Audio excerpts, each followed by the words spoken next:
Stock మార్కెట్లో తెలివిగా risk తీసుకొని ఇన్వెస్ట్మెంట్ చేస్తే మాత్రం కుబేరులు అవుతారు. కానీ అప్పులు తెచ్చి ఎప్పుడూ స్టాక్స్లో ఇన్వెస్ట్ చేయొద్దు, ఎందుకంటే ఖచ్చితంగా అప్పుల పాలవుతారు. స్టాక్స్ అనేది లాంగ్ టర్మ్ ఇన్వెస్ట్మెంట్లోనే లాభాలుంటాయి.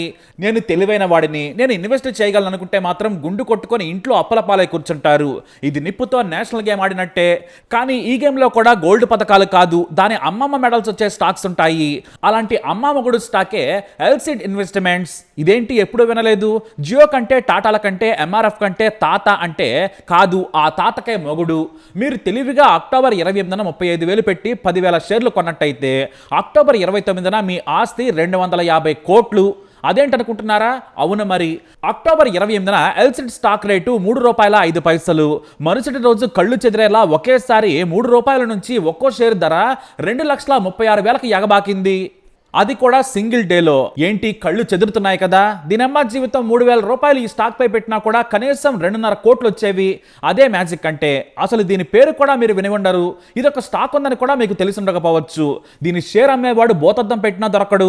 దీని రేటు చూసి అంబానీ కూడా మోర్చపోయాడు. మొహాన నీళ్లు కొట్టి మరీ ముఖేష్ అంబానీని లేపారట. మరి తోపు షేర్ అంటే ఎలా ఉంటుంది? మామూలుగా ఇండియా హిస్టరీలో అత్యధిక ధర సింగిల్ డేలో ఎక్కువ పలికిన షేరు ఎంఆర్ఎఫ్దే. 1,20,000 సింగిల్ డే రికార్డు దాని పేరు మీద ఉంది. నేటికి కూడా అదే రికార్డు. కానీ సైడ్ ప్లీజ్ అంటూ ఒక అనామక కంపెనీ షేరు ఏకంగా 2,36,000 అయింది. అంతేకాదు నేటికి కూడా పెరుగుతూనే ఉంది. మరో 20% పెరిగి ప్రస్తుతం ₹3,30,498 పెరిగింది. ఇంకా పెరుగుతూనే ఉంటుంది. ఆశ్చర్యకరమైన విషయం ఏమిటంటే దీని సింగిల్ డే రికార్డు వాల్యూతో నిఫ్టీలోని 100 కంపెనీల స్టాక్స్ కొనొచ్చు. అయినా ఇంకా ₹17,000 మిగులుతాయని స్టాక్ ఎక్స్చేంజ్ పండితులు చెబుతున్నారు. దీని రేటు చూసి ఒక్కొక్క ఇన్వెస్టర్ ఫుల్ బాటిల్ తాగి పడుకునే పరిస్థితికి వచ్చింది. అసలేంటి కంపెనీ, ఏం తయారు చేస్తుంది, ఎందుకు దీని ధర ఎంతలా పెరిగిందంటే కాస్త హిస్టరీ తెలుసుకోవాలి.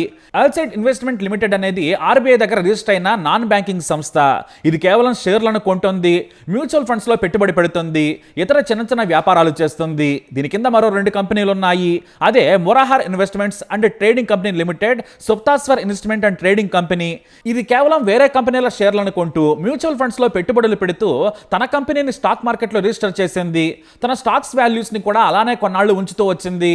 అది కూడా అక్టోబర్ 24, 2017న స్టాక్ ఎక్స్చేంజ్ లో రిజిస్టర్ అయింది. తానే వేరే కంపెనీలో ఇన్వెస్ట్ చేస్తూ తన కంపెనీ షేర్లను కూడా వేరే వాళ్ళకు అమ్ముతుంది. ఎంత తెలివైన వ్యాపారమో కదా. తెలివి ఉంటే ఎలాగైనా బ్రతికేయచ్చు. మరి ఇంకా ఇలాంటి సూపర్ ఐడియాలుంటే ఉచితంగా కోట్ల కొలది డబ్బులను సంపాదించేయచ్చు. ఇప్పుడు ఎల్సిడ్ అనే కంపెనీకి 2 వైపులా పదునున్నట్టే లెక్క. ఈ company Asian paints, TVS holdings, Kalyani investments company, SIL investment, Haryana Capfin, Pilani investment and industries corporation షేర్లలో విరివిగా పెట్టుబడులు పెట్టింది. ఇక్కడే మరో విషయం గమనించాలి. తన మాదిరిగానే ఇన్వెస్ట్ చేస్తూ స్టాక్ ఎక్స్చేంజ్ లో రిజిస్టర్ అయిన నాన్ బ్యాంకింగ్ ట్రేడింగ్ కంపెనీలో కూడా పెట్టుబడి పెట్టారు ఎల్సిడ్ కంపెనీ యజమానులు. ఇదే తెలివంటే మరి.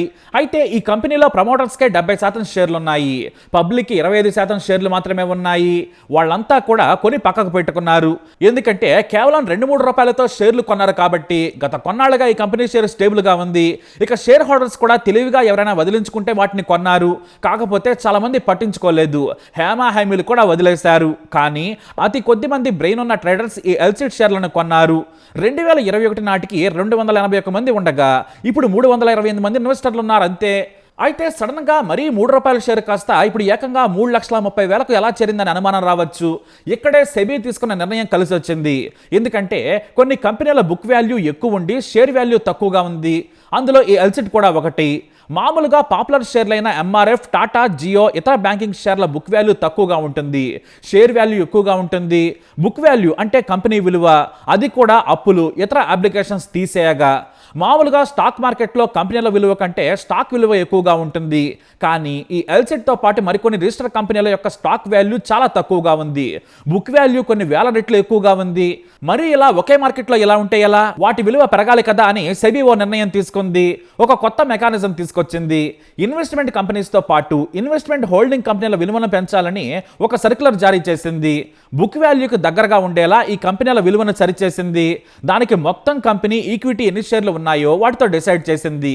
స్పెషల్ వేలం ద్వారా ఎల్సిడ్ స్టాక్ ధరను నిర్ణయించింది. దీంతో ఎల్సిడ్ కంపెనీ షేర్ పతాక స్థాయికి చేరింది.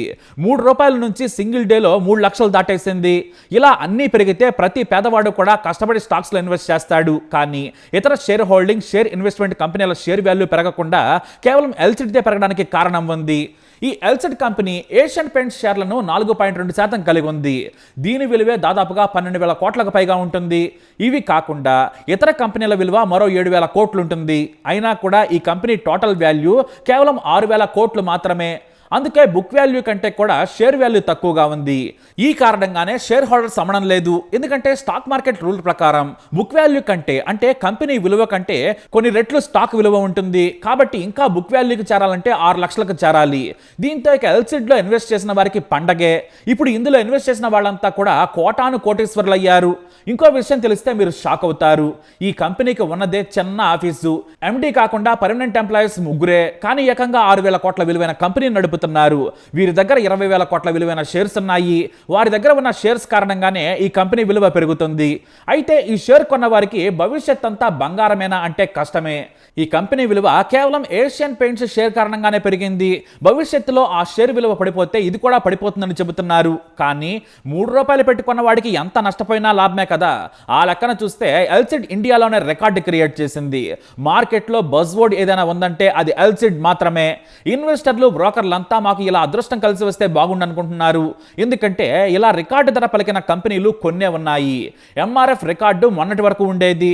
దాని స్థానంలో ఎల్సిడ్ వచ్చింది. ఆ తర్వాత Shree cement, Honeywell automation, Procter and Gamble, Lakshmi machine works, Nestle, Abbott India లాంటి కంపెనీల షేర్లు ఆకాశాన్ని తాకాయి.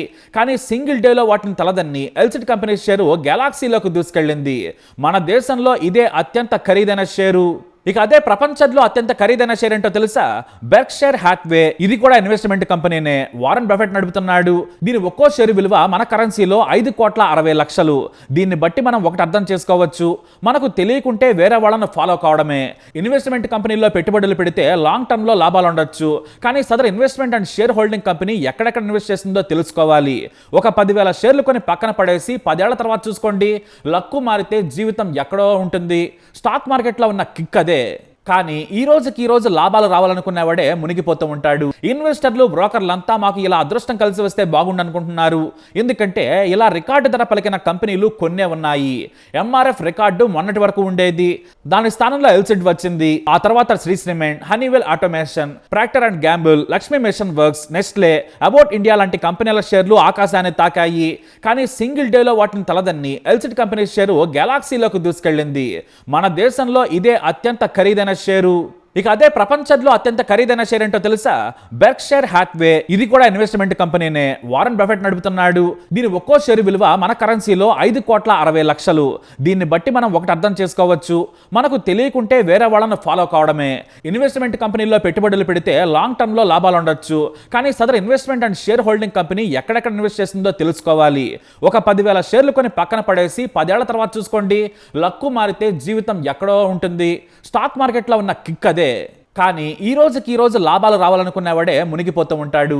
ఇన్వెస్ట్ చేసి వెయిట్ చేస్తే ఆ కిక్ మీకే తెలుస్తుంది. మరి ఎలాంటి ఇన్ఫర్మేషన్స్ కోసం వీడియోని లైక్ చేయండి, షేర్ చేయండి, మా ఛానల్ని సబ్స్క్రైబ్ చేసుకోండి.